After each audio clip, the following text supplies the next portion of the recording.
ഇനി അതല്ല, ഒരു കോഴ്സ് പോലെ റെക്കോർഡഡ് വീഡിയോ കണ്ട് പഠിക്കണമെന്നുണ്ടെങ്കിൽ ഇത് സംബന്ധമായി മാത്രം ചൈൽഡ് സൈക്കോളജി, പാരന്റിങ്ങുമായി ബന്ധപ്പെട്ട 15ഓളം 25ലധികം സബ്ജക്റ്റ് ഇതുണ്ട്, ടോപ്പിക്കുകളും 25ഓളം അരമണിക്കൂർ ദൈർഘ്യമുള്ള വീഡിയോകളുണ്ട്. ആ വീഡിയോകൾ ഉൾക്കൊള്ളുന്ന റെക്കോർഡഡ് ഓൺലൈൻ കോഴ്സ് ഉണ്ട്. അത് ആവശ്യമുള്ളവർക്ക് നിങ്ങൾക്ക് ഞാനൊരു നമ്പർ പറയാം.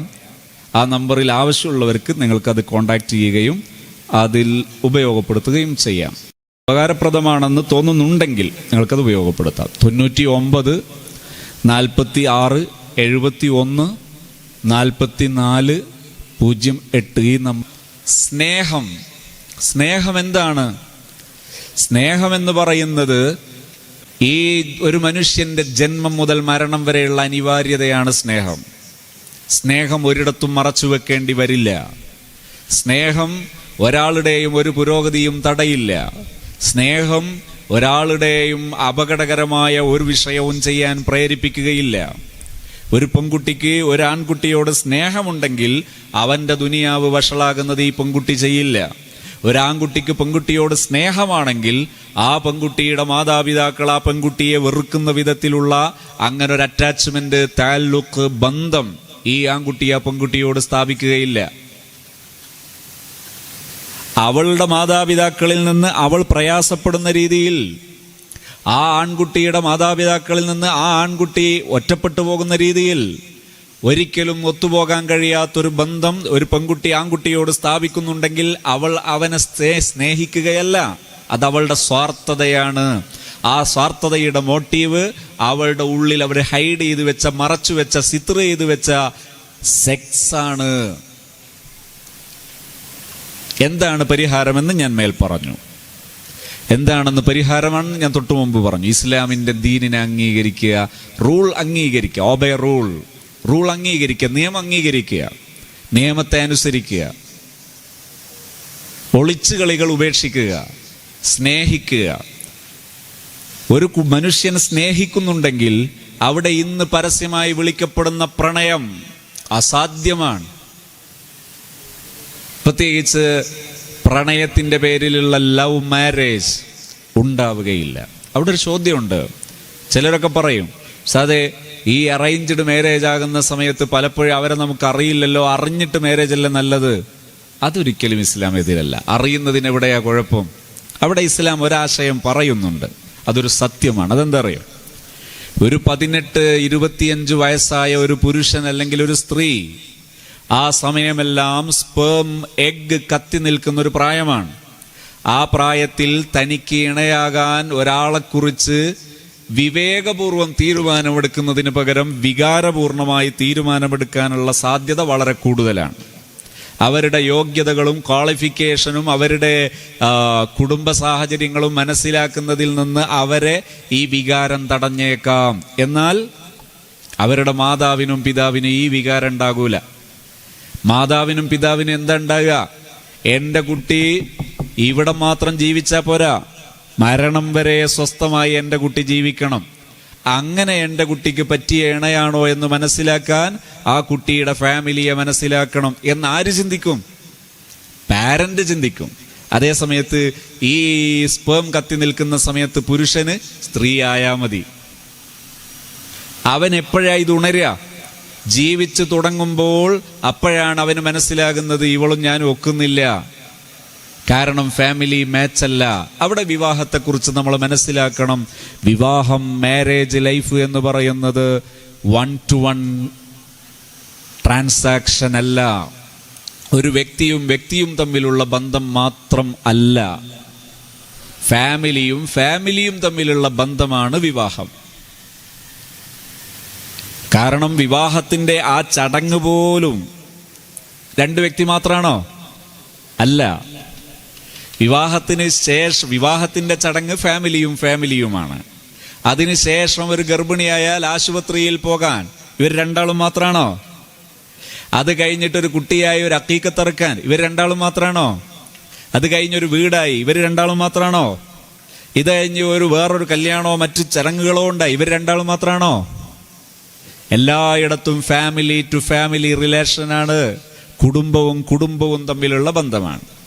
അതുകൊണ്ട് വിവാഹത്തെക്കുറിച്ച് മനസ്സിലാക്കേണ്ടത് ഫാമിലി ടു ഫാമിലി മാച്ചബിൾ ആകണം, കഫാഅത്ത് ഉണ്ടാകണം, ഫാമിലിയും തമ്മിൽ ചേരാൻ പറ്റണം, യോജിക്കണം. ഇത് ആദ്യം നമ്മുടെ മക്കൾ അറിയണം. 3 കാര്യങ്ങൾ: 1 സെക്സ്, 2 ലവ്, 3 മാരേജ്. എന്നാൽ ഈ പൊട്ടത്തരൊന്നും ചെയ്യില്ല. അറേഞ്ച്ഡ് മാരേജ് ആകുമ്പോൾ എവിടെയെങ്കിലും സംതിങ് കുഴപ്പമുണ്ടായാൽ പറയാൻ ബാപ്പയുണ്ട്, അമ്മാവനുണ്ട്, ജ്യേഷ്ഠനുണ്ട്. ലവ് മാരേജ് ആവുമ്പോൾ എല്ലാരെയും തെറ്റിച്ചു, എല്ലാരെയും കളഞ്ഞു, ഇവരൊറ്റക്ക് തുടങ്ങി, മുന്നോട്ട് പോകുന്നില്ല, ആത്മഹത്യ. എത്രയാണ് വഷളത്തരങ്ങൾ, എത്രയാണ് ദുരന്തങ്ങൾ, എത്രയാണ് ദുരന്തങ്ങളുടെ പുതിയ യുഗങ്ങൾ ജനിക്കുന്നത്, പുതിയ തലമുറകൾ വരുന്നത്. അതുകൊണ്ട് പ്രണയത്തെക്കുറിച്ചുള്ള ഈ ദുരന്തം ഒരു രക്ഷിതാവിന് തിരുത്താൻ പറ്റണമെങ്കിൽ ഞാൻ ആദ്യം പറഞ്ഞ ആ രീതിയിലുള്ള ബന്ധം രക്ഷിതാക്കൾക്കുണ്ടാകണം. കൗമാരക്കാരോട് ഈ തുടക്കപ്രായത്തിൽ ഒന്നിച്ചിരുന്ന് എല്ലാം തുറന്ന് സംസാരിക്കണം.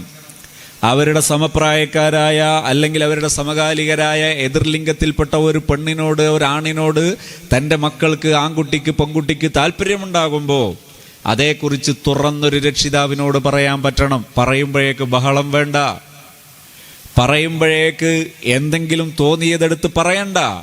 നിങ്ങൾ സ്വസ്ഥമായത് കേട്ടതിന് ശേഷം അവരോട് പ്ലാൻ ചോദിക്കണം. എന്നിട്ട് ഈ പറഞ്ഞ 3 വിഷയങ്ങൾ നിങ്ങൾക്ക് അവരെ ധരിപ്പിക്കാൻ പറ്റുമോ? നിങ്ങൾ ധരിപ്പിക്കണം. നിങ്ങൾക്ക് പറ്റുന്നില്ലേ, നിങ്ങളത് പറയാൻ പറ്റുന്ന ഒരാളെ സമീപിക്കണം. ഇതിനെയാണ് ഞാൻ തുടക്കത്തിൽ മെന്ററിങ് എന്ന് പറഞ്ഞത്. പഴയകാലത്തെ ദർസുകൾ പോലെയുള്ള, അത്തരം ദർസുകൾ പോലെയുള്ള വിദ്യാഭ്യാസത്തെ നേതൃത്വം കൊടുക്കുന്ന വലിയ നല്ല പ്രാപ്തിയുള്ളവരെ സമീപിക്കുന്നു, അവരോടുകൂടി പറഞ്ഞു കൊടുക്കുന്നു. അവർ നന്നായി ഈ കുട്ടികൾക്ക് പറഞ്ഞു കൊടുത്തപ്പോൾ അവർക്ക് കാര്യങ്ങൾ മനസ്സിലായി, റാഹത്തായി. പീഡിപ്പിക്കരുത്, വഷളാക്കരുത്, മക്കളെ വിഷമിപ്പിക്കരുത്. അനാവശ്യമായി വഷളാക്കുകയും തല്ലുകയും എന്താ കാര്യം? ഈ അടുത്തൊരു ദിവസം ഒരു രക്ഷിതാവ് എൻ്റെ അടുത്തൊരു കുട്ടിയെ കൂട്ടി വന്നു. കുട്ടി എന്ന് പറഞ്ഞാൽ 20 വയസ്സായ ഒരു പെൺകുട്ടി, ഡിഗ്രി ഫൈനൽ ഇയർ പഠിച്ചുകൊണ്ടിരിക്കുന്ന കുട്ടി, മുസ്ലിം പെൺകുട്ടി. ഒരു അമുസ്ലിമായ ചെറുപ്പക്കാരൻ്റെ കൂടെ ദീർഘകാലമായി ഈ പ്രണയമാണ്. ഈ പ്രണയത്തിൻ്റെ പേരിൽ പലതവണ ശാരീരിക ബന്ധങ്ങൾ ഉൾപ്പെടെ നടന്നുപോയ പെൺകുട്ടി. ഇങ്ങനത്തെ 100 കണക്കിന് കേസുകളുള്ളത് കൊണ്ട് ഏതെങ്കിലും വന്ന ആൾക്കാർ അവരെയാണെന്ന് ധരിക്കേണ്ട, മറ്റൊരാളാണെന്ന് കരുതിയാൽ മതി. അപ്പോൾ ഇങ്ങനെ സംഭവിച്ചതിനെക്കുറിച്ച് അവർക്കെന്താ പറയാനുള്ളത്? അവരെന്താ ചെയ്തിരിക്കുന്നത്? പലരും ചെയ്യുന്നത് ഒന്നാമത് സൈക്കോളജിസ്റ്റിൻ്റെ അടുത്ത് പോകും. സൈക്കോളജിസ്റ്റ് ശ്രമിച്ചു നോക്കിയാൽ അപ്പം ശക്തമാകും, മുറിക്കാൻ ശ്രമിച്ചാൽ ശക്തമാകും. അപ്പം അവർ പറയും സൈക്യാട്രി ഡോക്ടർ ഒന്ന് കണ്ടേ. അതിൽ ചിലർ പറയും നിങ്ങൾ ഒപ്പിച്ചു കൊടുത്തേ, വേറെ വഴിയൊന്നുമില്ല. ചിലർ പറയും മെഡിസിൻ കൊടുക്കാം. മെഡിസിൻ കൊടുത്താൽ എന്താ സംഭവിക്കുന്നത്? മെന്റലി അവർ ഡൗൺ ആകും, മെന്റലി അവർ ഡൗൺ ആകും. അതുകൊണ്ട് ഇതില്ലാതാകുമോ? എന്നാൽ എന്ത് ചെയ്യേണ്ടത്? എന്താ? ആദ്യം നിങ്ങൾ പരസ്പരം നല്ല ബന്ധം ചാർത്താൻ പഠിക്കൂ. ഞാൻ എപ്പോഴും ചെയ്യാറുള്ളത് അങ്ങനെയാണ്. ഒരു ദിവസം ഒരു പെൺകുട്ടി എൻ്റെ അടുത്ത് വന്നു. പെൺകുട്ടി ഒറ്റക്കല്ല കേട്ടോ, രക്ഷിതാവ് കൊണ്ടുവരാണ്. വലിയൊരാളുടെ റെക്കമെൻഡേഷനോട് കൂടിയാണ് വരുന്നത്. വലിയൊരു മഹാനായ ഒരു വലിയ പണ്ഡിതൻ്റെ റെക്കമെൻഡേഷനോട് കൂടെയാണ് വരുന്നത്. ഈ പെൺകുട്ടി എൻ്റെ അടുത്ത് വന്നിരുന്നു. ഈ കുടുംബത്തോട് ഞാൻ സംസാരിച്ചു. പെൺകുട്ടിക്ക് സംസാരിക്കാൻ ഒട്ടും പറ്റുന്നില്ല. മാസങ്ങളോളമായി കുട്ടി സംസാരിക്കാത്തത്. ആ കുട്ടി ഫുൾ ലോക്ക്ഡാണ്. ആ ലോക്കം ഒഴിവായപ്പോൾ എൻ്റെ മുമ്പിൽ വെച്ച ഒരു ജഗ് വെള്ളം ഒന്നിച്ച് ആ കുട്ടിയെടുത്ത് കുടിച്ചു. ഒരു ജഗ് വെള്ളം ഒന്നിച്ചു കുടിച്ചു. ആ കുട്ടിയുടെ ലോക്ക് ഒഴിവായതിനു ശേഷം കുട്ടി സംസാരിക്കാൻ തുടങ്ങി. എനിക്ക് ഈ പറയപ്പെട്ട ബന്ധം ഒപ്പിച്ചു തരാൻ നിങ്ങളെ കൊണ്ട് പറ്റുമോ എന്ന് ചോദിച്ചു. ഞാൻ ആ കുട്ടിയോട് പറഞ്ഞു, ഞാൻ ബന്ധം ഒപ്പിച്ചും തരൂല, മുറിക്കുകയും ചെയ്യൂല. അത് രണ്ടും എൻ്റെ ഡ്യൂട്ടിയല്ല. ഒരു കാര്യം എന്നെ കൊണ്ട് കഴിയുമെന്ന് ഞാൻ പ്രതീക്ഷിക്കുന്നു. നിനക്ക് നിന്റെ മനസ്സിൽ മെന്റലി നിന്നെ എംപവർ ചെയ്തു തരാൻ, നിന്നെ എൻകറേജ് ചെയ്യാൻ, മെന്റലി നിന്നെ സപ്പോർട്ട് ചെയ്യാൻ ഒരു പക്ഷേ നിന്നെ കഴിയുമെന്ന് ഞാൻ പ്രതീക്ഷിക്കുന്നു. ബന്ധം മുറിക്കുക ഞാൻ ചെയ്യില്ല, ബന്ധം കൂട്ടുകയും ഞാൻ ചെയ്യില്ല. ഇത് രണ്ടും എൻ്റെ ജോലിയല്ല. Your property, your life, your choice. അത് നീ സ്വയം ചെയ്യണം. ഞാൻ അവരോട് എന്താണ് ചെയ്തത്? പാരന്റും ഈ കുട്ടിയും തമ്മിലുള്ള ബന്ധം കൃത്യമാകാൻ അവരെ 1.5 മാസം എടുത്ത് പഠിപ്പിച്ചു, പ്രാക്ടീസ് ചെയ്യിപ്പിച്ചു. ആ ബന്ധം ശക്തമായപ്പോൾ സ്വയം ആ കുട്ടി ആ ബന്ധം മുറിച്ച് നല്ലൊരു ബന്ധം, പിന്നീട് നല്ല വിവാഹബന്ധം സെലക്ട് ചെയ്തു ജീവിച്ചു. വിവാഹത്തിന് ക്ഷണിക്കാൻ വേണ്ടി രക്ഷിതാവ് എൻ്റെ അടുത്ത് വരുമ്പോൾ ഈ കുട്ടി പറഞ്ഞു, എനിക്ക് ഉസ്താദിനെ കാണണം. ഞാൻ ചോദിച്ചു, എന്താ ആവശ്യം? കുട്ടി വരേണ്ടതില്ല, വിവാഹത്തിന് ക്ഷണിക്കാൻ എൻ്റെ അടുത്ത് വരണ്ട. അപ്പം എന്നോട് പറഞ്ഞു, അല്ല, എനിക്കൊരു കാര്യം സംസാരിക്കാനുണ്ട്. അപ്പം പറഞ്ഞു, സതേ, എൻ്റെ ഒരു അയൽവാസിയുണ്ട്, അവർ ലവ് മാരേജാണ്, 3 മക്കളുണ്ട്, അവർ ഇന്ന് ദുരന്തപൂർണമായി ജീവിച്ചുകൊണ്ടിരിക്കുക, അവരൊന്ന് രക്ഷപ്പെടുത്താൻ വല്ല വഴിയുണ്ടോ? ഉസ്താദ് വിചാരിച്ചാൽ സാധിക്കുമെന്ന് റെക്കമെൻഡ് ചെയ്യാനാണ് ആ കുട്ടി വരുന്നത്. ഇവിടെ ഞാൻ പറഞ്ഞത്, ഏതൊരു കുട്ടിക്കും നല്ല ജീവിതം ആഗ്രഹമുണ്ട്. പിടിവാശി ഒഴിവാക്കുക, നിന്ദിക്കൽ ഒഴിവാക്കുക, തല്ലും കൊല്ലലും ഒക്കെ ഒഴിവാക്കുക, നല്ല ഭാഷ സംസ്കാരമൊക്കെ ശീലിക്കുക, മുത്തുനബി സല്ലല്ലാഹു അലൈഹി വസല്ലമ തങ്ങളെ പിന്തുടരുക. ഇന്ന് പുതിയ കാലത്ത് രക്ഷിതാക്കൾ സ്നേഹപ്രകടനത്തിൻ്റെ പേരിൽ ഒരുപാട് അധ്വാനിക്കും, പ്രത്യേകിച്ച് സഹോദരിമാർ. അവർ ഈ മാതൃത്വത്തിൻ്റെ പേരിൽ ഒരുപാട് കഷ്ടപ്പെടും. ഇന്ന് പുതിയ കാലത്തെ പെൺകുട്ടികൾക്കൊക്കെ വിവാഹത്തോട് ഭയമാണെന്ന് കേൾക്കാറുണ്ട്. അതിൻ്റെ ഒരു കാരണം, അതിൻ്റെ പേരിൽ പലരും ജോബുകൾ തേടിപ്പോവുകയാണ്, ജോലി തേടിപ്പോവുകയാണ്. പണ്ടൊരാൾ പറഞ്ഞിരുന്നു, സങ്കടം മാറാൻ അരിഞ്ഞു കൊടുത്തപ്പോൾ മഹാസങ്കടം പാസ്സായി. അതുപോലെയാണ് ഇവർ ജോലിക്ക് പോകുന്നത്. എന്തിനാണെന്നറിയോ? ഭർത്താവിൻ്റെ വീട്ടിലൊക്കെ പോയി താമസിച്ചാൽ അത് വലിയ പൊല്ലാപ്പാണ്, വലിയ ശല്യമാണ്, ഭയങ്കര അസഹനീയമാണ്. അതുകൊണ്ട് നല്ലത് എന്താ അറിയോ? ഒരു നേഴ്സാകുക, ഒരു ടീച്ചറാകുക, ഒരു അക്കൗണ്ടൻ്റ് ആകുക, എന്നാൽ പിന്നെ രക്ഷപ്പെട്ടു എന്നാണ്. അതൊരു മണ്ടത്തരമാണ്. ഇവിടെ നിങ്ങൾ എന്നെ തെറ്റിദ്ധരിക്കരുത്. അതായത് ഈ അടുത്ത് ഞാൻ പലപ്പോഴായി ഉദ്ധരിക്കാറുള്ളതാണ്, വ്യാപകമായ ഒരു ആശയമാണ്. എന്തെന്നറിയോ? പെൺകുട്ടികൾക്കൊക്കെ സ്വന്തമായി ഒരു സ്വന്തം കാലിൽ നിൽക്കാനുള്ള പ്രാപ്തി വേണം. സ്വന്തം കാലിൽ നിൽക്കാനുള്ള പ്രാപ്തി വേണം എന്ന് പറഞ്ഞാൽ, എനിക്ക് ജീവിക്കാൻ ആവശ്യമായത് എനിക്ക് സമ്പാദ്യമായിട്ടുണ്ടാകണം. പിന്നെ ഒരു പ്രൊഫൈല് വേണം. ഒരു അക്കൗണ്ടൻറ്റ്, നേഴ്സ്, ഡോക്ടർ, എൻജിനീയർ, വക്കീൽ, ഇങ്ങനെ ഒരു പ്രൊഫൈൽ ഉണ്ടാകണം. എന്നാൽ ജീവിക്കാൻ കൊള്ളാം. ഇതാണ് ഇന്ന് പുതിയ കാലത്തെ വല്ലാത്തൊരു തോന്നൽ.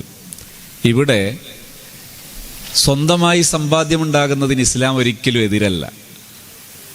കാരണം ഹബീബായ റസൂലുള്ളാഹി സ്വല്ലല്ലാഹു അലൈഹി വസല്ലം, ഉമ്മുൽ മുഅ്മിനീൻ ബീവി ഖദീജത്തുൽ കുബ്ര റളിയല്ലാഹു അൻഹ, ലോകത്തെ എല്ലാ മുഅ്മിനീങ്ങൾക്കും എല്ലാം മാതൃകയുള്ള മഹാവനിതയാണ് നമ്മുടെ പ്രിയപ്പെട്ട ഉമ്മുൽ മുഅ്മിനീൻ ബീവി ഖദീജ റളിയല്ലാഹു അൻഹ.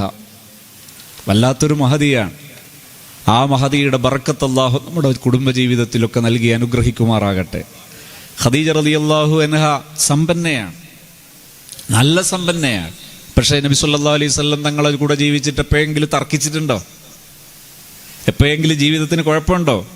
അതുകൊണ്ട് സ്ത്രീകൾക്ക് സമ്പത്തുണ്ടായാൽ നാശമാണ് എന്നാരും പറയരുത്. ഇസ്ലാമിന് അങ്ങനെ ഒരു ആശയമൊന്നുമില്ല. പക്ഷേ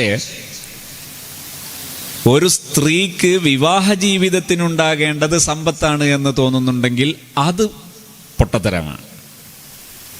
വിവാഹ ജീവിതത്തിനുണ്ടാകേണ്ടത് പ്രൊഫൈലാണ് എന്ന് ചിന്തിക്കുന്നുണ്ടെങ്കിൽ അത് നിങ്ങളുടെ അജ്ഞതയാണ് എന്ന് പറയാതെ വയ്യ. വിവാഹ ജീവിതത്തിന് എന്താ ഉണ്ടാകേണ്ടത്? ഖദീജ റളിയല്ലാഹു അൻഹ വിവാഹ ജീവിതത്തിൽ എങ്ങനെയാ വിജയിച്ചത്? അവിടെ ഉണ്ടാകേണ്ട സോഫ്റ്റ് സ്കില്ലുകൾ, അതായത് ചില പെരുമാറ്റ നൈപുണികൾ, അതാണ് അവിടെ ഉണ്ടാകേണ്ടത്. എങ്ങനെയാ അതുണ്ടായത്? ഒന്ന്, ലവിങ്, സ്നേഹം. സ്നേഹം എന്ന് പറഞ്ഞാൽ എന്താ?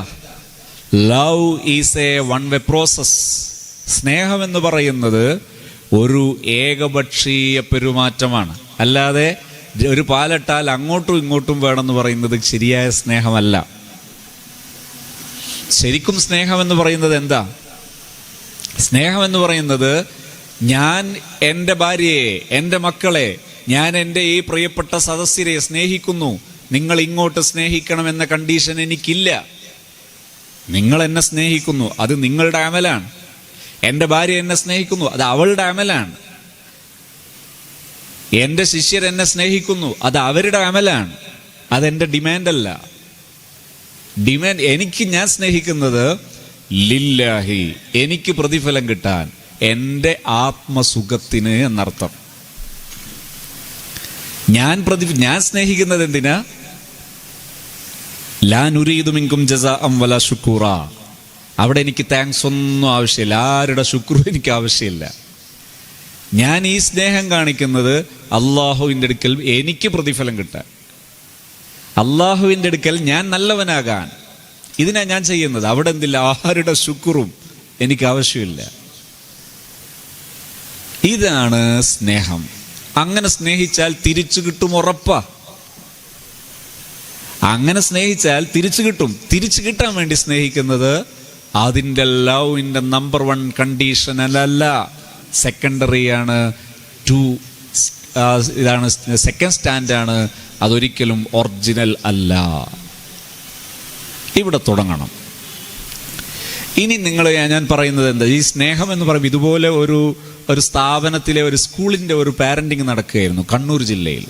അപ്പോൾ ഈ പാരന്റിങ്ങിൻ്റെ ലാസ്റ്റ് രക്ഷിതാക്കൾക്ക് ചോദ്യം വല്ലതുണ്ടെങ്കിൽ ചോദിക്കാമെന്ന് പറഞ്ഞു. അപ്പോൾ ആണുങ്ങളാരും ചോദ്യമൊന്നും ചോദിച്ചില്ല. അപ്പം ലേഡീസിന് മൈക്ക് കൊടുക്കാൻ പറഞ്ഞു. അവർ ആവശ്യപ്പെട്ടു, മൈക്ക് കൊടുത്തു. അപ്പോൾ പാരൻസ് ചോദിച്ചു, ലേഡീസ് ചോദ്യം ചോദിച്ചു. അതിലൊരു പാരന്റ് പറഞ്ഞു, ഞാൻ MSc സൈക്കോളജി കഴിഞ്ഞതാ, അതെ നിങ്ങൾ ഈ പറയുന്നതിനോട് എനിക്ക് ഒരു യോജിപ്പുമില്ല എന്ന് പറഞ്ഞു. ഞാൻ ചോദിച്ചു എന്താ? അവർ പറഞ്ഞു, ലൈഫിൽ ഇങ്ങനെ സ്നേഹം കൊടുത്തിട്ട് വിജയിക്കാൻ പറ്റുന്നില്ല. രാവിലെ മുതൽ വൈകുന്നേരം വരെ ജോലി ചെയ്താൽ അവസാനം ഭർത്താവ് വീട്ടിൽ വന്നാൽ ചോദിക്കും, നിനക്കിവിടെ എന്തായിരുന്നു പണി ഇത്രയും നേരം? അപ്പോ എവിടെയാണ് പിശക്? എവിടെയാണ് പ്രയാസമുണ്ടാകുന്നത്? പ്രയാസമുണ്ടാകുന്നത് നാം ഈ ഒരു ജോബ് അല്ലെങ്കിൽ ഈ ഒരു പൊസിഷൻ സെലക്ട് ചെയ്യുന്ന സമയത്ത് നമുക്ക് ഉള്ള കണ്ടീഷൻ, നമ്മുടെ ആറ്റിറ്റ്യൂഡ്, നമ്മുടെ കൺസെപ്റ്റ്, നമ്മുടെ കാഴ്ചപ്പാട്, സമീപന രീതി അവിടെ മാറിയാൽ അപ്പം തീരും പ്രശ്നം. എന്താ പ്രശ്നം തീരേണ്ടത്? നിങ്ങൾ ലൈഫിലേക്ക് കടന്നു വരുന്ന സമയത്ത് ഈ ലൈഫിനെ എനിക്ക് മാനേജ് ചെയ്യാൻ കഴിയും എന്ന ബോധ്യത്തിൻ്റെ അടിസ്ഥാനത്തിൽ കടന്നു വരണം. സ്നേഹം കൊടുക്കേണ്ടത് എങ്ങനെ? ഈ സ്ത്രീ രാവിലെ മുതൽ വൈകുന്നേരം വരെ ജോലി ചെയ്തു. പക്ഷേ ഭർത്താവ് വീട്ടിൽ വന്നു. വീട്ടിൽ വന്ന ഉടനെ ചോദിച്ചു, മോളെ എൻ്റെ ലുങ്കിയുടെ അന്ന് നിങ്ങൾക്ക് കണ്ണില്ലേ, മുഖത്ത് നോക്കിയാൽ കാണൂലേ? കഴിഞ്ഞു. എല്ലാം രാവിലെ മുതൽ വൈകുന്നേരം വരെ എല്ലാ ജോലിയും ചെയ്ത ഈ ഭാര്യ വീട്ടിൽ വൈകുന്നേരം ഭർത്താവ് വരുമ്പോൾ ഭർത്താവിനോട് പറഞ്ഞിരുന്നു, നിങ്ങളൊരു മാക്സി വാങ്ങണേ, നീലപ്പുള്ളിയുള്ളതാണ് വാങ്ങേണ്ടത്. മൂപ്പര് നീലപ്പുള്ളിയുള്ള മാക്സി വാങ്ങി. അങ്ങനെ ഇത് തുറന്നപ്പോൾ ഇവരുദ്ദേശിച്ചത് ചെറിയ പുള്ളിയാ, ഇത് വലിയ പുള്ളിയാ. അപ്പോൾ ഈ പെണ്ണ് പറയുന്നത്, അല്ലെങ്കിലും നിങ്ങൾ ഇത്ര കൊല്ലമായിട്ട് എപ്പോഴെങ്കിലും ഒരു നല്ല രീതിയിലൊരു ഡ്രസ്സ് എനിക്ക് എടുത്തു തന്നിട്ടുണ്ടോ? കല്യാണം കഴിഞ്ഞിട്ട് 12 കൊല്ലമായി. 12 കൊല്ലം കഴിഞ്ഞു. ഒറ്റ വാക്ക്. രാവിലെ മുതൽ വൈകുന്നേരം വരെ അധ്വാനിച്ച എല്ലാ അധ്വാനവും ഒറ്റ വാക്കിൽ തീർന്നു. ഇവിടെയാണ് സോഫ്റ്റ് സ്കിൽ എന്ന് പറയുന്നത്. എന്താണ്? ആക്സെപ്റ്റിംഗ്. ഒരു കണ്ടീഷനും ഇല്ലാതെ, വിത്തൗട്ട് എനി കണ്ടീഷൻ, ഒരു ഷർത്തും ഇല്ലാതെ, ഒരു ഡിമാൻഡും ഇല്ലാതെ തൻ്റെ പാർട്ട്ണറെ, തൻ്റെ ലൈഫ് പാർട്ട്ണറെ സ്വീകരിക്കാൻ കഴിയുമ്പോൾ അപ്പോഴാണ് വിജയിക്കുന്നത്. നിങ്ങൾക്ക് മാക്സി അല്ല, ഒരു ടെക്സ്റ്റൈൽസ് തന്നെ വേണമെങ്കിൽ കിട്ടും. അങ്ങനെയാകുമ്പോൾ ഒരു തടസ്സവും ഉണ്ടാകില്ല. എന്താ വേണ്ടത്? പരസ്പരം ആക്സെപ്റ്റിംഗ് ഉണ്ടെങ്കിൽ ഈ സ്നേഹപ്രകടനത്തിന് വേണ്ടി ഉണ്ടാകേണ്ട ഒന്നാമത്തെ സംഗതി മുത്തുനബി സല്ലല്ലാഹു അലൈഹി വസല്ലമ തങ്ങൾ പറഞ്ഞു, നിന്റെ സഹധർമ്മിണി അല്ലെങ്കിൽ നിന്റെ ഭർത്താവിനെ നീ മുഖത്തു നോക്കി പുഞ്ചിരിച്ച് സലാം പറഞ്ഞ് സലാം മടക്കി സ്വീകരിക്കുന്ന സ്വഭാവം വേണം. നാം പരസ്പരം മുസാഫഹത്ത് ചെയ്യണം. നാം പരസ്പരം ഹഗ് ചെയ്യണം. പരസ്പരം കണ്ടുമുട്ടുന്ന സമയത്ത് പ്രയാസപ്പെടുത്തുന്ന ദുരനുഭവങ്ങളൊന്നും എടുത്തു വെക്കരുത്. സന്തോഷങ്ങൾ മാത്രം പങ്കുവെക്കണം. പരസ്പരം സന്തോഷം പങ്കുവെക്കാൻ സന്നദ്ധമാണോ? തീർച്ചയായും പരിഹാരം ഉണ്ടാകും.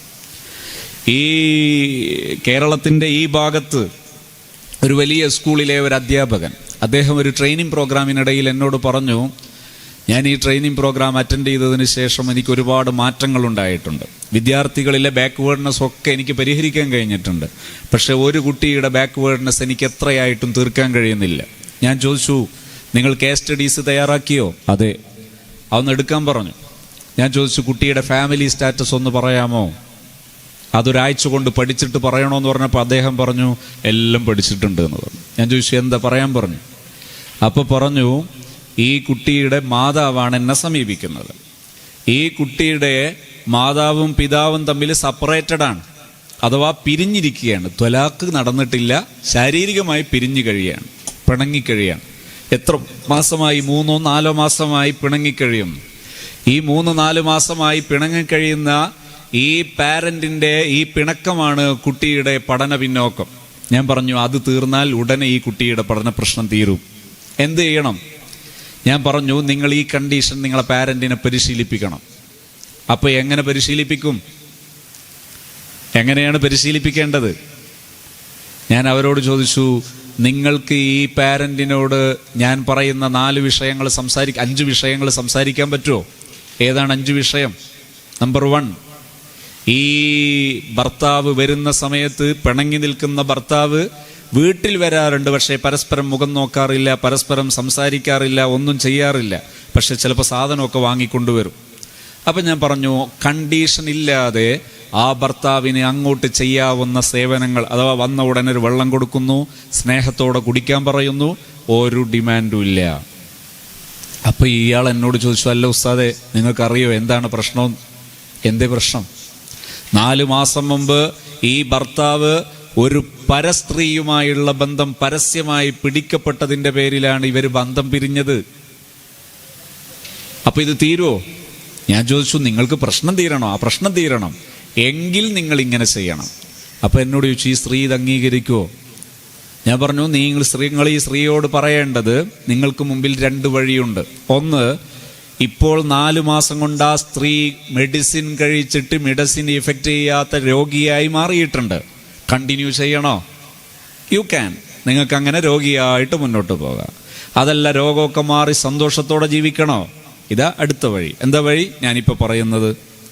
ആ പറയുന്നതിൽ എന്ത് ചെയ്യണം? അൺകണ്ടീഷണലായി ലവിങ് പ്രകടിപ്പിക്കണം. ഒരാഴ്ച കഴിഞ്ഞപ്പോൾ അദ്ദേഹം പറഞ്ഞു, സാധാരണ എൻ്റെ സെഷൻ്റെ എൻഡിലാണ് പലപ്പോഴും ഇത് പറയാറുള്ളത്. അയാൾ തുടക്കത്തിൽ തന്നെ പറഞ്ഞു, ഉസ്താദ് വലിയൊരു സംഭവം പറയാനുണ്ട്. ഞാൻ പറഞ്ഞോളൂ. അദ്ദേഹം പറഞ്ഞു, ഒരാഴ്ച കഴിഞ്ഞപ്പോൾ ഈ ഭർത്താവ് ഇത്രയും കാലം ഒരുപാട് രാഷ്ട്രീയക്കാരുടെയും പൗരപ്രമുഖരുടെയും മസുലഹത്തുകൾ നിഷ്ഫലമായി പോയ ഈ പ്രശ്നം പരിഹരിക്കാനുള്ള മസുലഹത്ത് ഈ ഭർത്താവ് സ്വയം ഭാര്യയുടെ അടുക്കൽ വന്നിട്ട് പറയുന്നു, സോറി, എനിക്കെല്ലാം പൊരുത്തപ്പെടണം, ഞാനിതാ എൻ്റെ ലൈഫ് തിരുത്തിയിരിക്കുന്നു. രണ്ടാളും സന്തോഷത്തോടെ കഴിയുന്നു. കുട്ടിയുടെ പഠന പ്രശ്നമെല്ലാം തീർന്നു, കുട്ടി ഉഷാറായി. ഇതുകൊണ്ട് ഞാൻ പറയുന്നു, ഒരു ഭാര്യയായി ഭർത്താവായി ജീവിക്കുന്ന ദാമ്പത്യ ജീവിതം തുടങ്ങുന്ന ഒരാളുടെ ഏറ്റവും വലിയ ക്വാളിഫിക്കേഷൻ നിങ്ങളുടെ പ്രൊഫൈലല്ല, നിങ്ങളുടെ സാമ്പത്തികമല്ല. നിങ്ങളുടെ ഏറ്റവും വലിയ കയ്യിലിരിപ്പ്, നിങ്ങളുടെ മികവ്, നിങ്ങളുടെ വിജയ വഴി എന്ന് പറയുന്നത് നിങ്ങളുടെ സോഫ്റ്റ് സ്കില്ലാണ്, സ്നേഹം കൈമാറാനുള്ള കഴിവാണ്. Love is A one way process. സ്നേഹം എന്ന് പറയുന്നത് ഏകപക്ഷീയമായ സമീപനമാണ്. അൺകണ്ടീഷണൽ ഫോളോയിങ് ആണ്, അൺകണ്ടീഷണൽ ലവിങ് ആണ്, യാതൊരു നിബന്ധനയുമില്ലാത്ത സ്നേഹമാണ് യഥാർത്ഥ സ്നേഹം. അങ്ങനെ സ്നേഹിക്കാൻ പറ്റുമോ? നിങ്ങൾക്ക് ജീവിതത്തിൽ വിജയിക്കും. ഇങ്ങനെയാണെങ്കിൽ